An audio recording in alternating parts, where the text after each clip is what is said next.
Good afternoon, everybody, and welcome to the Fantasy Roundup, Tuesday, July the 26th, our season premiere of the Fantasy Roundup here at bet.nola.com. Glad to be with you again. I've missed talking fantasy with my man Spencer the Guru to my right on your screen. And it's exciting times, man, for fantasy football players. It's time to pour through rankings and your analytics and whatever it is that you use to do your drafts and your auctions, because those are all coming right down the pipe. Training camps around the league have started. The last bunch of them started today, including the New Orleans Saints. We've got your fresh batch of rankings to go through today, also some rookies to watch, and some injuries to keep an eye on in training camp, which is always a huge deal. And as you just said, Spencer, we have some breaking news, which we'll get to in 1 second. Want to let everybody know, first of all, as always, we are powered by Caesars Sportsbook. And if you have not done it yet, sign up for the Caesars Sportsbook at NOLA.com/Caesars. Get your first bet risk-free up to $1,500. So you can bet a future, you can bet a prop bet, which we'll talk about some as the Fantasy Roundup rolls on this year. Or you can even bet pretty much any NFL game throughout the entire season already has a betting line up on Caesars. So check that out, NOLA.com/Caesars. Spencer, first of all, before we get to the breaking news, how excited are you for a new season of fantasy football? Oh, yeah, very excited, Zach. I've already been doing my research, getting these rankings ready, looking to see which rookies are on the rise, how the injured players do, and players coming off injuries. Always a big thing to monitor. But, yeah, man, just really excited to get into this thing. Football, hot and heavy, just around the corner. Only a few more days till August. And, of course, training camp getting going. So, yeah, this is it, man. This is the time to really start diving deep into this fantasy football stuff. This is where it's time to get the rankings pretty much set in stone. I got to make adjustments here and there with various news, but this is where you got to get your rankings pretty firm, because you want to go in the draft night knowing what you're going to do. You don't want to be, not having a good firm plan. You want to be prepared and not be the drunken fool at the draft. You want to go in there and draft a nice team. Yes. You have to have a plan. You don't want to be the guy or gal who sits there in the 7th round and says, "Is Derrick Henry still available? Yeah, I didn't don't check be him that off." guy. And you're like, "No, come on, it's the 7th round. Derrick Henry's gone." Oh, okay. Well, then I don't know. And they start pouring through their magazine or whatever. Don't be that guy. Don't be that guy. No, that's why y'all just here on the Fantasy Roundup. Right. Y'all don't be like that. Have a plan. And by the way, the NFL anymore doesn't really have an offseason. I'm not going to exaggerate and say there is no offseason in fantasy football, but sometimes it feels that like you got to monitor free agency. You got to look at the draft. You got to look at training camps, mini camps, who's holding out, who's getting hurt. The more information you have, the more successful you're going to be at this.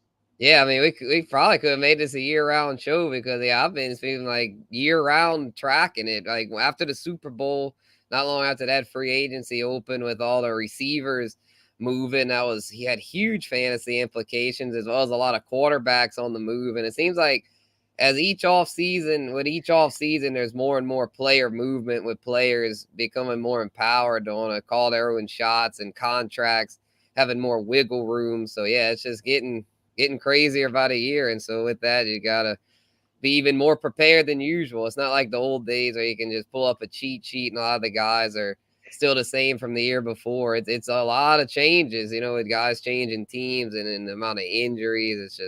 It's wild, but yep. we got y'all covered. Well, that's why we're here, to feed you that information, to tell you what it means.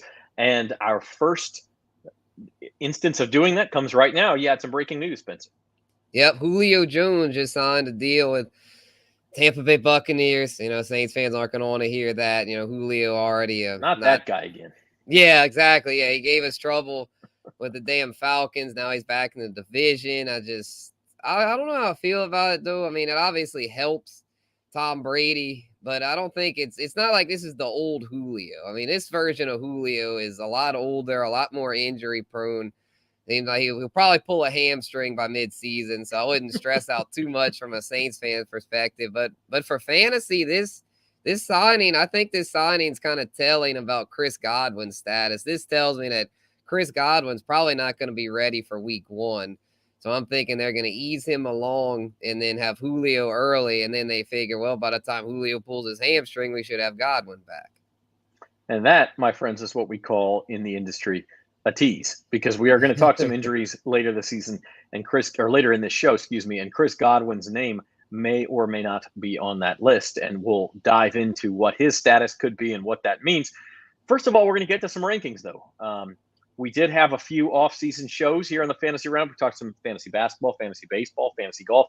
But in this particular case, we're talking football rankings. And Spencer, you've updated your rankings. These are the current ones. We're going to start with quarterbacks. And the guy at the top, I think pretty unanimous, Josh Allen.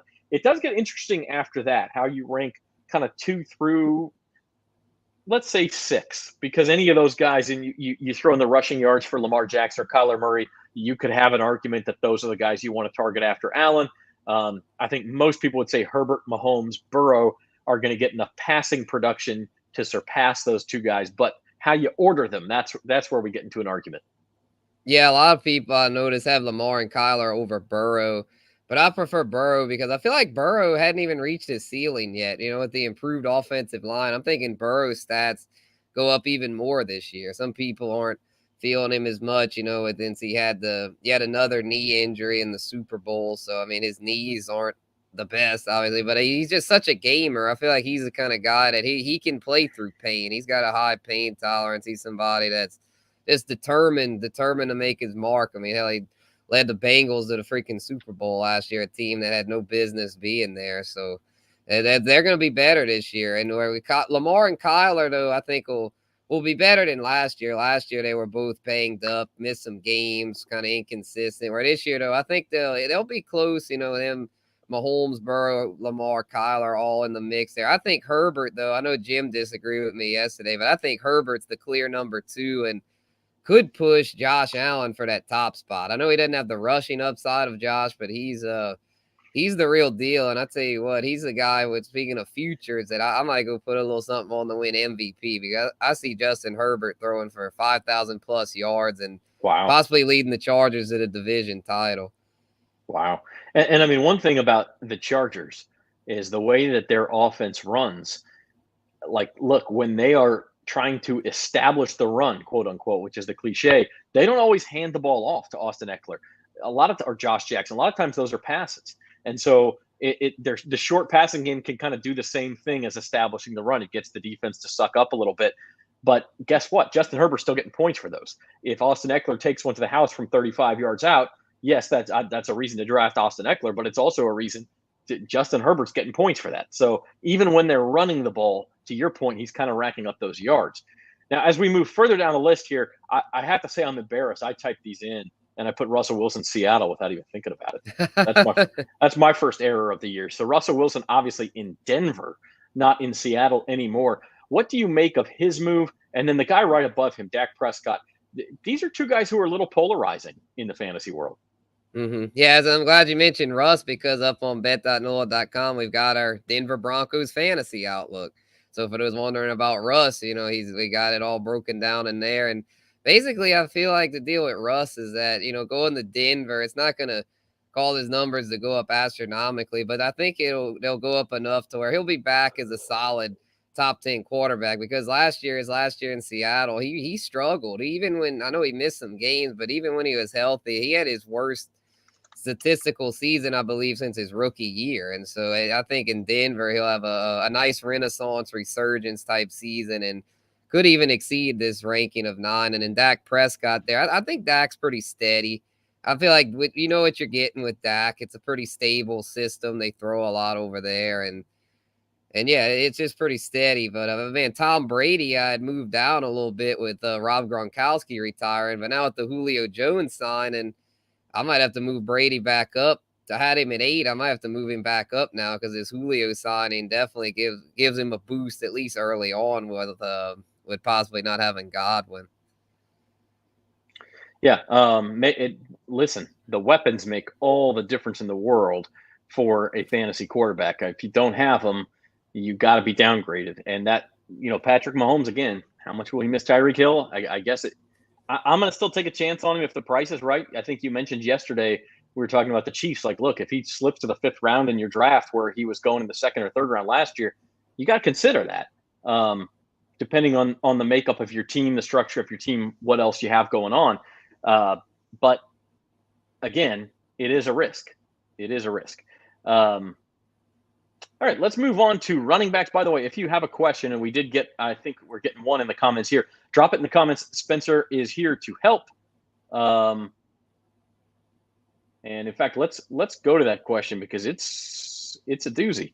All right, so Regier Productions in a 32-man dynasty league. I'd like to know exactly how that works because you basically have that's every player rostered, pretty much every starting player rostered in the NFL. But that's a very deep league. Offered to trade second, third, and fourth round next year with a second, third, and fourth the following year, and he gives up Hunter Renfrow.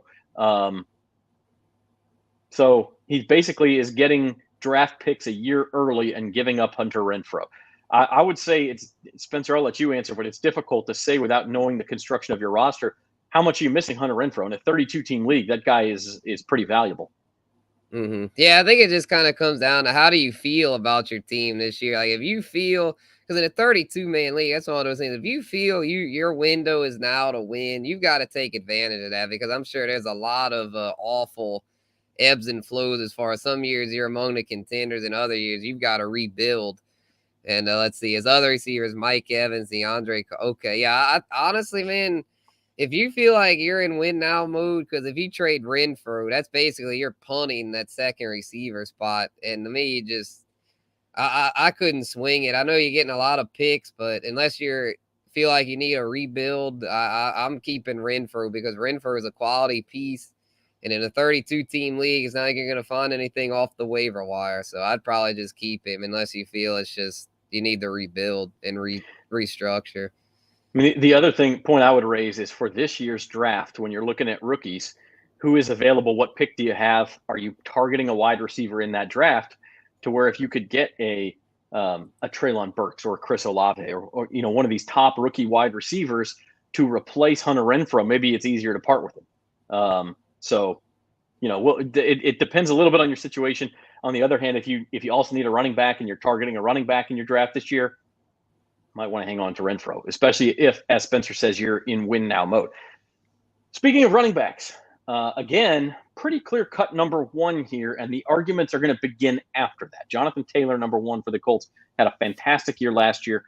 A lot of the guys that follow him, I would say Naji Harris, not so much, but all the way down to number 6, Derrick Henry, you have injury questions. If you could guarantee these guys would play 16 or 17 games, they'd be higher, but I don't think you can do that.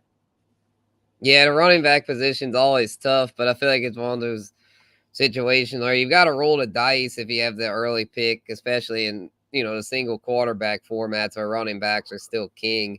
So yeah, it's just tough though because a lot of these guys have concerns. I feel like JT and Naji are the clear cut top two because they don't really have many concerns. They're both young. They stayed healthy last year. I feel like they'll both play almost every game this year. Eckler and CMC, not as much with the major injury. Those things, them and Cook are all with the nagging stuff. Henry, though, coming off the major foot injury, he came back for the playoff game, but wasn't quite as explosive in that playoff game. So we'll have to see if he can regain that or if he's just going to be on a decline. I think, though, that he'll, at least in the first half of this year, do pretty well there and it'd be a solid RB1.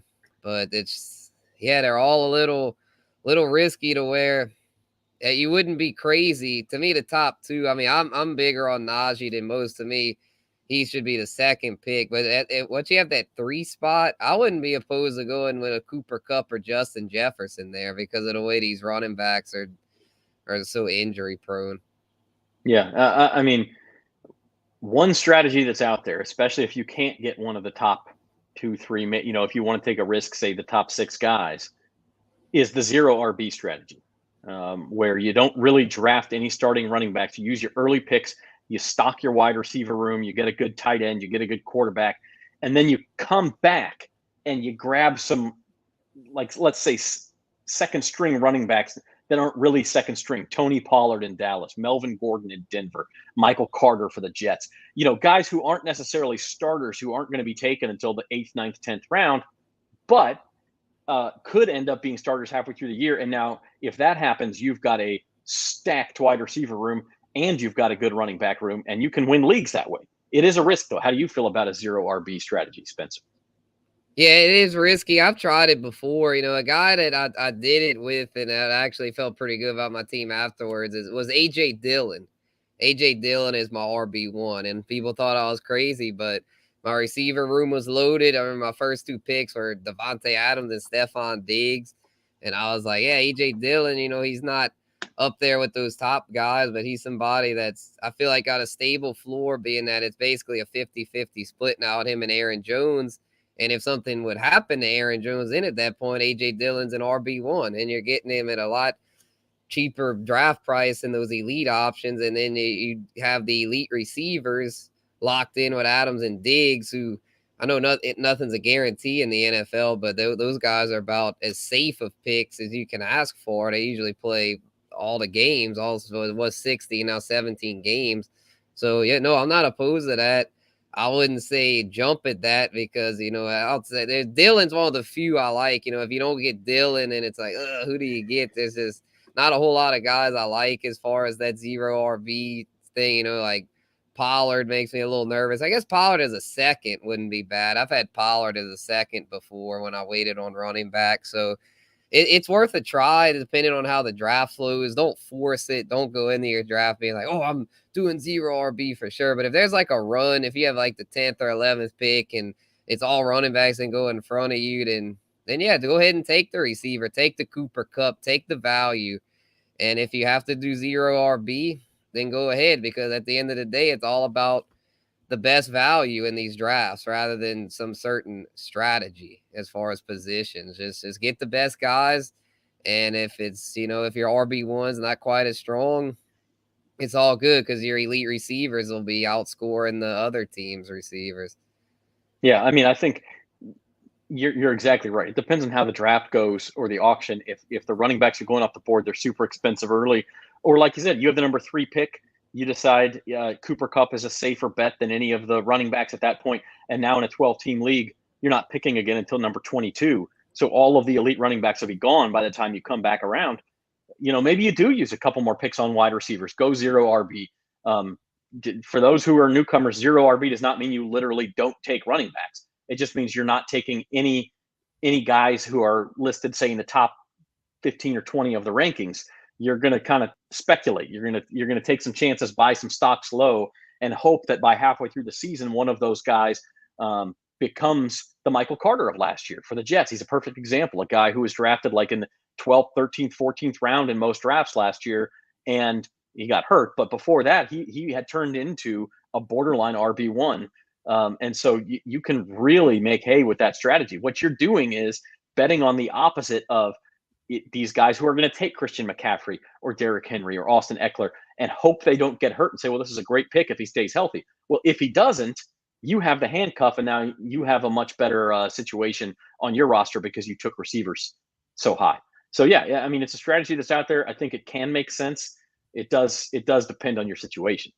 Yeah, but I feel like if you have an early pick, like if you have like one of those 1 through 6, to me, a strategy that it's a trendy strategy that's making sense to me that I need to try it out because it makes a hero RB, it's called, where you take one elite running back with your first round pick, and then with the rest of your picks, just stack up on receivers like your 2nd through 5th round picks. Just stack receivers with those, and then have your RB2 not be quite as strong, but you've got that, that elite running back to carry you, because as long as you have that one elite running back, the RB2 spot sometimes can be filled on the waiver wire. I mean, look at last year, you had like Elijah Mitchell, Cordarrelle Patterson, Rashad Penny at the end of the year. A lot of times you can find those kind of waiver wire darlings for one spot. You don't want to have both spots being vulnerable. If you have one spot that's locked in, like if you can get Jonathan Taylor, take a bunch of receivers, and then hopefully get your RB2 in the middle rounds or maybe even on waivers, I could see that being the move. Because I mean, if you have that first pick, you don't want to go zero RB because you don't want to pass up on the likes of JT or Naji. Yeah, I agree. I won the league last year where I took Joe Mixon with my 2nd round pick. Actually, my 1st round pick was Devontae Adams. And then I didn't take another running back. I may have told the story. My draft was the night of Hurricane Ida. And so after my first 2 picks, the power went out. And I had preset rankings because I knew that was a possibility. And so I wasn't totally high and dry. But this is the problem with auto drafting, right? If the power goes out, no cell phone service, my rounds 3 through 9 were either wide receivers or quarterbacks. The So computer it didn't gave take you another running it back basically for me. did the hero So I RB had for to, you. yeah. And guess what? I won the league because what I had done was I pumped Jamar Chase way up in my rankings. So I ended up with Devontae Adams and Jamar Chase. And I believe I had, I'm forgetting my third wide receiver, but he was also real good. And then Didn't you have my Cooper running, Kupp? yeah, it wasn't Cooper Kupp, but Oh, okay. my running backs were mixing, and then I just had to kind of rotate as the year went on between Michael Carter, whom I mentioned, Melvin Gordon, and eventually was able to swing a trade for David Montgomery because he gets hurt, and that left that owner desperate and was able to make a trade for a couple of guys and got David Montgomery, stashed him on IR, and that's who I ended the year with, and so I was able to win my championship that way. So it is possible. Got a question here before we move on to receivers from Elliot Gidry, a 10-team PPR keeper league. He can keep Michael Thomas in the 6th or Patty Mahomes in the 7th. I know my answer, Spencer, but you go ahead. Yeah, this one's easy for me. To me, you got to keep Mahomes.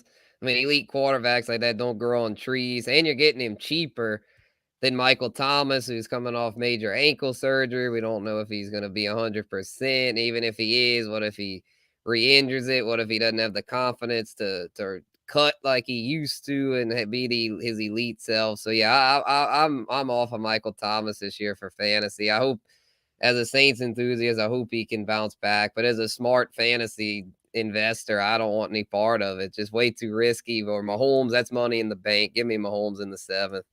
Yeah, I'm on board with that too. I think here's how easy that decision is for me. You could go get Michael Thomas, even if he shows that he's healthy, probably in the 5th or 6th round in a regular draft. You could not go get Patrick Mahomes in the 7th round of most drafts. So that's where the value is. Michael Thomas, look, he's got to. I don't know when your draft is, Elliot, but he's got to prove to me, number one, that he's out there and healthy and is playing. And if he can't do that before your draft date, I'm certainly not going to take him. Even if he can, I think you could probably still get him in the 6th round if you're really optimistic about Michael Thomas. You're not getting Mahomes in the 7th. So that one's easy for me. Moving on to some wide receivers. This is an interesting one, too. Cooper Kupp had one of the best seasons in the history of the NFL last year. Wide receiver. He won the wide receiving triple crown, yards, touchdowns, and receptions. But you have him at number 2, sandwiched between a couple of LSU guys. Right. Yeah, I try to avoid drafting players coming off historic seasons. Like the year with Christian McCaffrey, that the 1,000. I didn't want to. I used to say didn't say not to draft him next year, but I wasn't like all gung ho to do it. Same thing with Michael Thomas. Like, those were extreme examples. They did horrible following their historic seasons. But even guys that even like Adrian Peterson coming off his historic season, I don't think was, he was still good the next year, but wasn't as good. So I'm thinking Kupp's numbers regress for sure. He'll be among the top 5, but it's just hard for me to believe he's going to do that well again, because I feel like defenses are just, they're going to be like anybody but Cooper Kupp. They're just going to key in on Kupp to where I feel like guys like, Allen Robinson, Van Jefferson, Tyler Higbee, they're going to force the other guys to beat them the running game. Like teams are going to really lock down on Kupp to where I just don't see him having that kind of insane season. Where Jefferson, though, Jefferson is the clear cut number 1 on the Vikings, but I feel like they're going to be doing some new things this year with Kevin O'Connell as their head coach, getting him out in the space more, stretching the field, and Adam Thielen on the opposite side of him where they can't completely double team him. And so I'm thinking Jefferson is in line for an elite season. And same for Chase. I'm just not quite as high on Chase because he doesn't have quite as stable of a receptions floor. And then he's got T. Higgins on the opposite of him, who's also a top 10 receiver. So, and some weeks they kind of, one week it's a Higgins week, one week it's a Chase week. So, I still really like Jamar, but as far as the 3 out of those big 3, I'm going with Justin Jefferson because I feel like he's got the perfect combination of stability and explosive big play ability. Want to move further down the list here. A couple of names: Devontae Adams, new names in new places. Devontae Adams in Las Vegas, Tyreek Hill in Miami. The other one I'll bring up is AJ Brown in Philly. Who do you like best? Obviously, you like Adams best in this new situation, but who who improves from his new situation and who may slip because of his new situation? Yeah, honestly, I think they all slipped to some degree. None of these new situations were as good as their previous situations. I mean, but Adams, I don't see slipping a whole lot. I think he'll still be top five because we're going from Rodgers to Carr. It's not going to be as bad of a drop off as some are thinking. I mean, him and Carr were teammates at Fresno State. I know it's been a while since they were in college together, but they were elite in college. Yeah, that was an elite duo. I believe Adams had like 22 touchdowns is his last year there, and so he'll pick up where he left off. He'll have I think in a top 5 year. Whereas Hill, I think Hill sees the biggest drop off. Going from Mahomes to Tua. I think his numbers dip. Still be a top 10 guy, but no longer top 5. And as for AJ Brown, I don't see his numbers changing a whole lot. I think he stays about the same. Going from Tennessee, a run first offense, to Philly, another run first offense. So his concern more is his health. He's had a lot of injuries as a young player, but hopefully he can stay healthy this season. And if he does, I think he's probably got a little more upside than Hill, but it's just he's had a lot of injuries, man. He's got to stay on the field. The news of the day: Julio Jones signing with the Bucs.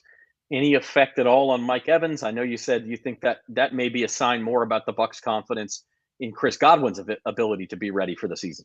Yeah, which I had another report about Godwin, and I'm gonna have to kind of walk that back because they're saying now Chris Godwin is being cleared for training camp. So it sounds like it's one of those things where it's just Brady, man. He's just the rich get richer. People want to go play for Tom Brady, and Julio Jones, the latest example of that, man. It's just so frustrating how Brady, it's just, I mean, people just have that allure of playing for the GOAT. It's like just he can just attract free agents, man. And even though he lost Gronk, now he's got Julio. So so yeah, Mike Evans, though, I still think he'll be a borderline top 12 receiver. But yeah, now with Julio signed and Godwin looking better, it's just going to be a lot of mouths to feed over there to where Evans is being pushed up draft boards a lot because of Gronk retiring, but second round, way too high, in my opinion. If you can get him in the third or fourth, that's not bad considering he's a double-digit touchdowns guy. Not many receivers get double-digit touchdowns, but it's just with all those other options, it's just he's not going to get the volume of like a Devontae Adams or a Cooper Kupp to be worth selecting in one of those like first 2 rounds worth of picks. Spencer, the other thing in Tampa Bay is that Antonio Brown is gone as well. And so, maybe a few more targets to go around for those guys. But Julio, I mean, listen, Julio Jones, by the way, before we came on the air, Spencer about gave me a heart attack when he said breaking news and he said Julio, and there's just the slightest pause. And I thought he was going to tell me Julio Rodriguez of my Mariners was going on the IL because he's missed the last 4 games with a sore wrist, and he's supposed to come back tonight. But I was afraid that's what, and then you said Julio Jones, and I was happy. But Julio Jones has missed 7 games each of the past 2 years. Would you take him at all in a fantasy football draft? Or maybe better question is, how deep would your league have to be before you take a late round flyer on Julio Jones? Yeah, it would have to be really late. If we knew Godwin was going to miss the first 6 weeks or so, at that point, I'd say Julio would be worth a flyer in like the 10th or 11th round, because they also brought in Russell Gage, another ex-Falcon. So he's going to be there too, competing for targets. So with the current landscape with Godwin looking healthier and Gage in there, Julio might end up being the 4th receiver. He might not even be a starter. So it's just like, I don't even think he's really worth drafting unless you're in like a 14 team or 16 team league. To me, in your regular 12 team PPR, I mean, maybe a flyer in like the 14th or if you skip defense and kicker, maybe take him in one of those last 2 picks. But outside of that, it's easy to me. He's just not worth it because there's just like I said earlier, too many mouths to feed in Tampa Bay. And I mean, look, it's true more at some positions than others, but the football is a young man's game. You just can't chase these old guys and expect them to come up with big seasons after it's been several years since they've been there. Quarterbacks, maybe yes, but not running backs and wide receivers. So let's move on to tight ends. By far the top 2 guys last year, Travis Kelce and Mark Andrews. You have them back there. You've slotted Kyle Pitts above George Kittle, who was sort of the other big name a couple years ago, and then also Darren Waller, who was a big tight end name over the last 2 years. So I'm real high on Pitts as well, but explain your reasoning there, Spencer. Yeah, I had to move Pitts up a little bit because with Atlanta this year, he's going to be the focal point. Like Calvin Ridley's gone for the year. I know they drafted Drake London, but outside of that, they didn't really do a whole lot at receiver. I mean, there's not much there to where I think Pitts will see a ton of targets and his touchdowns are going to go up. There's no way he only gets one touchdown like last year. I think he gets at least 6 to 8, maybe even 10. And if that's the case, he might pass up Andrews or maybe Kelsey and be the number 1 tight end. It's possible. He's got that ceiling. I'm not predicting it this year, but I definitely think he'll get there eventually. So in Dynasty, he's, to me, the clear-cut number 1 tight end. But even in redraft, for me, he's still top 3 because Kittle just had way too many injuries in recent years. He's still, even if he misses games, he'll probably still be a top 5 tight end because the position it sucks. I mean, there's just not a whole lot of reliable options, but it is better than it was, I'd say, 3 years ago. 3 years ago, it was like Kelsey, Kittle, Waller, and a wasteland. Maybe you throw Andrews in there. It's a little deeper now.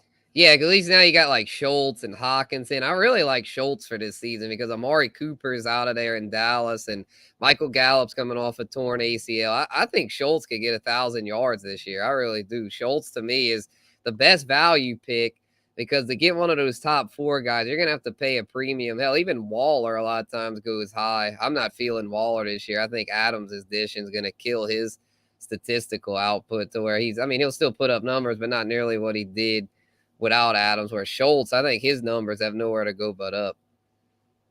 All right, so to this point here on the Fantasy Roundup on bet.nola.com, Spencer and I have talked about his new rankings for the season and really from a redraft perspective, right? So this is if you just do a new draft every single year, you lose your team or maybe you get 1 or 2 keepers, but for the most part, you're drafting. Now let's go into an area where dynasty leagues, where you can really get an advantage, and that's looking at the new crop of rookies. Who is going to come in and make an impact in year 1, like Jamar Chase did last year, like Kyle Pitts did to a certain extent last year, and then who is somebody to avoid and maybe let somebody else use a high pick on, or he's a couple years away, and so you don't necessarily want to take him. And Elliot led us right into it. What rookie running back should we be looking at? Here we go, rookie running backs from the draft, and this is kind of in rough order of how you prefer them. Yeah, it's about the right order. That's pretty much how I have them ranked. Breece Hall, definitely my number 1 rookie, being stepping into a good situation there at the Jets. As far as they've improved their offensive line, the committee there, I don't think will be too bad. Michael Carter, if anything, Michael Carter's best serve as a compliment. I mean, he was a compliment in college. Devontae Williams was the lead back at North Carolina, and Carter thrived in that complimentary role. So he can go back to that, and Breece Hall take over as the bruiser, the workhorse. He can catch passes as well. I think he's a very strong second running back with top 12 upside. And Kenneth Walker I like as well a lot in Seattle. I know the offense stinks, but he should see a lot of carries there with Rashad Penny being very injury prone. And we had some more news today with Chris Carson. Chris Carson, unfortunately, had to announce his retirement. The neck injury he suffered was, I guess, too severe for him to return to football. So no more Chris Carson there in Seattle. So Kenneth Walker should see a big workload right away. And we know that's a run-first team with old Pete Carroll. James Cook, Damian Pierce, I like their situations. Pierce is just not a whole lot of competition for carries outside of Marlon Mack, who's very injury-prone. And Cook, Devin Singletary's nothing special. So Cook, I definitely think will get in a lot on third downs and could even see some early down work in one of the best offenses in the league. And then Tyler Algier and Rashad White, like Algier's situation being that they don't have a whole lot there. It's kind of like with Pierce, he should see a lot of carries early on, not the best offense, but should see some volume. And then White's more the opposite. He's going to be behind Leonard Fournette, so might not see a whole lot of volume, but in that offense, he has a lot of upside, especially if he gets some goal line opportunities. And I feel like so far he's made a good impression there. Out of Tom Brady's kind of picky with rookies, but if White can get on his good side, then he's got a shot to be a bargain late in drafts. Yeah, these are guys you could look at in a 0 RB situation and really Spencer, what you're talking about here is opportunity. It's like Naji Harris last year. I'm not sure Naji Harris is the most talented rookie running back last year. I think Javonte Williams might have been more talented. I think Michael Carter maybe, but Naji Harris he stepped in day one and got all the carries. And in fantasy, like I don't care if he's 10% less talented than Javonte Williams, he was getting 50% more carries. So do the math here. What do you want? You want Naji Harris, and that's Breece Hall is really a great example of talented and has an opportunity. Some of these other guys may not be as talented as he was, but they landed in spots where they're going to be asked to do a lot very quickly. And so that can be super valuable from a fantasy perspective. We'll do some rookie wide receivers. I remembered who I had in that championship team, my hero RB championship team. It was Terry McLaurin was my third wide receiver. So, McLaurin, Adams, Chase, you can win with that, especially, and Mixon obviously had a big year as well.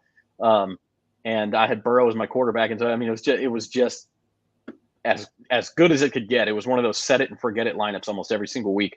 I think I had to worry about my flex and I Kyle Pitts at tight end. So I had to worry about my flex, and that was about it. So if every season could be that easy, boy, we would take it. Let's look at some guys who, speaking of Jamar Chase, is there a Jamar Chase out there this year? Talk about your rookie wide receivers. I have one of these guys that I particularly like. Yeah, I wish there'd be a Jamar Chase. As much as I like Chris Olave, I can't go that far. I think Olave is going to have a great season. I think he'll crack the 1,000-yard mark, being that Jameis Winston loves to push the ball downfield, and feel like if anything, with no Sean Payton, the Saints might be a little more aggressive this year. It seemed like as Sean Payton got older as a coach, he got more conservative. So I feel like with Olave, his ceiling's through the roof there, and to me, he's the top rookie receiver out of these guys. Drake London's right up there with him, though. He's going to have a lot of opportunity in Atlanta. I know the QB situation is not that great, but outside of Kyle Pitts, he's got no real threat for targets, and he's a big body. Should see a lot of touchdowns, goal line opportunities. Trey Burks there, he's got a good opportunity too. It's just in that offense, not a whole lot of pass volume, and he's going to be competing with Robert Woods. Generally, only one receiver thrives over there. I know Woods is coming off an ACL, but if him and Tannehill develop a good rapport, it could be tough for Burks to see a whole lot of volume. Same thing with Garrett Wilson, being that the Jets have Elijah Moore, who had developed a good rapport with Zach Wilson down the stretch last year. So I think Garrett Wilson's very talented, but might take him a little while to get going. But Jalen Tolbert, somebody that, he wasn't a high pick like these guys, but he's in a great situation to produce right out of the chute there in Dallas. Because like I mentioned earlier, no more Amari Cooper, Michael Gallup coming off injury. I think Tolbert could find himself in a prime opportunity for targets there in a strong offense. And then Christian Watson, somebody that's, in a Packers system that is wide receiver needy. So those guys might get it because they're just in the right place in the right system. Opportunity. That's what we're looking for with these rookies. Let them have some targets. Let them have some carries. Show what they can do. My guy off that list, Spencer, is Trey Burks. Loved him at Arkansas. I know that there was some questions and some controversy about his conditioning. That he's not in good shape. He didn't show up. Who is this guy? Who does he think he is? You know what it reminds me of, quite frankly, is the stuff about Jamar Chase's drops last preseason. You remember that he dropped like his stock dropped. Yeah, his fantasy stock dropped. I think he was just fine. I think. Yeah. and I think Trey Burks, he's got the whole training camp to get in shape, guys. I'm not too worried about it. Yeah, same thing with Leonard Fournette. I'm not worried about that. It's a run-first offense in Tennessee, yes. And yes, Robert Woods is there now. I don't know. Robert Woods has been hurt. He's never really gotten the volume of a WR1 anyway. I just love Burks. He returned kicks at Arkansas. He's the type of guy who can catch a ball in traffic, but also catch it in space and make people miss. I just like everything about that guy. I think he dominated at a young age, which is always a good sign, similar to Jamar Chase, similar to Jalen Waddle, similar to Devonta Smith. So, I think the guy's the real deal, and I think the Titans knew what they were doing when they were willing to part with A.J. Brown to get this kid. And so I love Trey Burks. He's probably my favorite rookie out of the running backs or the receivers. We're going to wrap up with some injuries. Elliot does have one more question first. Late round flyers. Who do you like, Spencer? Who's a guy, let's say 12th round or beyond, that nobody's really thinking of, but you're stashing on a couple of your rosters. Mm-hmm. Yeah, no, as a running back, I like Kenneth Gainwell as a late round flyer, especially in PPR leagues. He's a Eagles third down back, and Miles Sanders very injury prone. So where if Sanders would get hurt, Gainwell could be in for a big opportunity over there. And wide receivers, Sammy Watkins is somebody I like as a flyer. I know it's a name that most fantasy owners have completely crossed off their board, but going to Green Bay, I feel like at least early on, he could have a lot of big games. He's not someone that you want to invest in for the long term, but if you have him just, on your bench, and if you get an early injury, I think he's somebody that'll have a lot of big weeks early on, and I guess a more stable late round flyer receiver, somebody that you could probably keep all year, is Rondale Moore. I think he's going to do well. He'll have an opportunity the first 6 weeks with no DeAndre Hopkins. And if he can carve out a steady role there in Arizona, I think he's somebody that's in for a big season. I like Rondale Moore a lot, and I like where you're going with Sammy Watkins too. Somebody's got to catch passes from Aaron Rodgers. With Devontae Adams gone, with Marquez Valdez-Scantling gone, so somebody's got to do it. And Sammy Watkins is a veteran in the room. So let's talk about some injuries. And again, this is where you just got to keep up with the news cycle. Watch the Fantasy Roundup every Tuesday. We're going to be on every Tuesday afternoon from now through the end of the NFL season. Pay attention to your Twitter feed. Watch the news. Read The Advocate, Times-Picayune, because there will be updates on these guys. And if you get the update on your draft day and your league mates don't, guess who gets the advantage then? Guess who accidentally took somebody who's not fully recovered from his injury, or maybe risked him at a higher round than he should have? And dagnabbit, I did it again. I have Robert Woods with the Rams. So that's 2 mistakes today. Robert Woods is in Tennessee, going with the old teams. When you look at this list, are there some that you're more optimistic on than others, Spencer? I mean, obviously, we're still waiting for the news to drop from training camps. But who do you think is a good risk here? Yeah, I mean, Derrick Henry is so far so good. I'd feel a little better about Henry than Cam Akers, because Cam Akers looked really bad in the postseason last year. He rushed back from that Achilles, and some people are scared that by doing that, he may have damaged it for the long term, where his Achilles might not ever be the same. And if that's the case, then his explosiveness won't be as good, and he might end up losing the job. So he's somebody that if all that's not true, if he's really healthy, then I love Cam Akers in that offense. But I'm a little wary about drafting him though, because he did look really bad last year coming back. And if he did truly he was damage, not the same guy. Yeah, I mean, if he did long-term damage to that Achilles by, in my opinion, stupidly rushing back, just because he wanted to I know he wanted to chip in toward the Super Bowl run, and they ended up winning it, but it wasn't because of him. If anything, he hurt him. He probably shouldn't have come back. And yeah, that was crazy. And then Travis Etienne, I really like him this year, and I think he's 100%. It looks like, I feel like he's gonna come back and have a huge year. Where J.K. Dobbins, though, he's on the PUP and not looking too good for JK as far as being back for week 1. There was a report that said he's probably going to start on the PUP list, but then he himself refuted it by saying, "No, my plan is to be back for week 1. Y'all need to check y'all sources." Like, he was like really. We all make plans. We all make plans, man. Exactly. Just because you plan.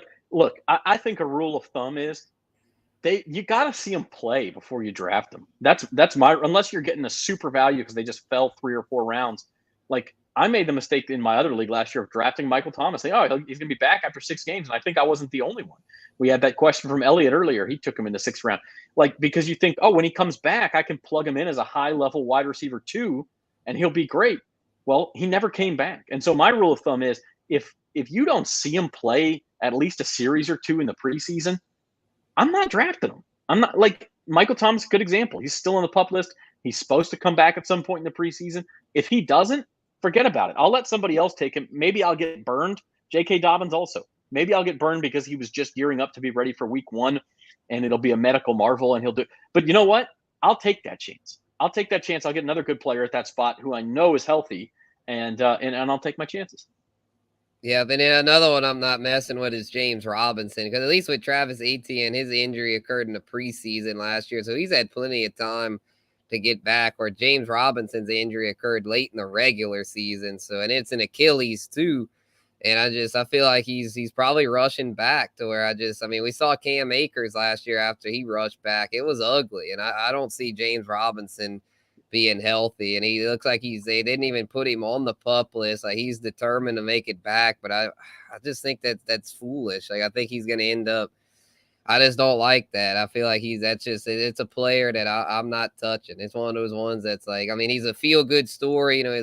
Was he a late round pick, UDFA? I wish him well, from a real life perspective. I hope he comes back and does great. But as a fantasy manager, like I said earlier with Michael Thomas, it's just one of those, you got to make business decisions. And to me, it's just not a smart idea to draft a player coming off a major injury like that, especially one like Robinson that's trying to rush back. Wise words from Spencer the Guru here on the Fantasy Roundup on bet.nola.com. And as I mentioned, we're going to be with you every Tuesday afternoon from now until the end of the NFL season, until the week after the Super Bowl. We're going to do waiver wire reports every Tuesday, who you should be targeting on your waiver wire. We're going to look back at the week before. We're going to look at some DFS plays, some high leverage DFS plays for every week. And in the preseason, look, we'll talk some auction strategy. We'll go through rankings. We'll follow the training camp news. We'll keep you up to date on that. And we're also going to get into some prop bets this year, Spencer. So we got a lot going on. Yep, we sure do. Yeah, and then one more note about the injuries.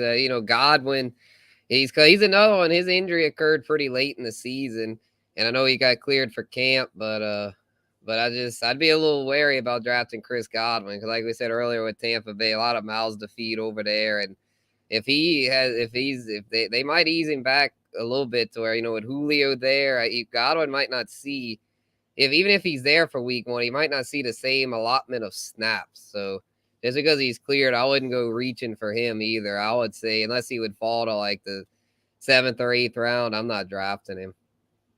Absolutely. I like that. I don't like taking a bunch of risks unless you're in a real deep league. If you're in a real deep league, maybe it's worth it, because to win that league, you've got to have something special happen. But if you're in a 10 or 12 team kind of standard fantasy football league, there's plenty of good players out there. Don't roll the dice on somebody if they're not healthy. Don't do it. And by the way, every year in the first 3 or 4 weeks, the waiver wire is chock full of guys who end up being league winners, like Cordero Patterson was last year. Elijah Mitchell. Just as a couple of examples, Joe Burrow was on some waiver wires early last year. Like, these guys are out there because they're good players, but we're not sure, and even those of us who follow it for a living, like, we're not sure what goes on behind closed doors at training camps. We're not sure exactly what each team's got. And of course, there's no way to predict all of the injuries. So you just take your chances. So that will do it for us for our first edition of the Fantasy Roundup for the 2022 football season. Glad you could be with us. We'll see you next Tuesday. We'll also see you live here on these same channels, 4 p.m. Thursday, for our latest edition of Bayou Bets. We'll be joined by Jim Derry. We're going to be talking a lot of AFC West. We'll also talk some baseball and college football on that day. So for Spencer the Guru Urquhart, I'm Zach Ewing. Have a good one, everybody.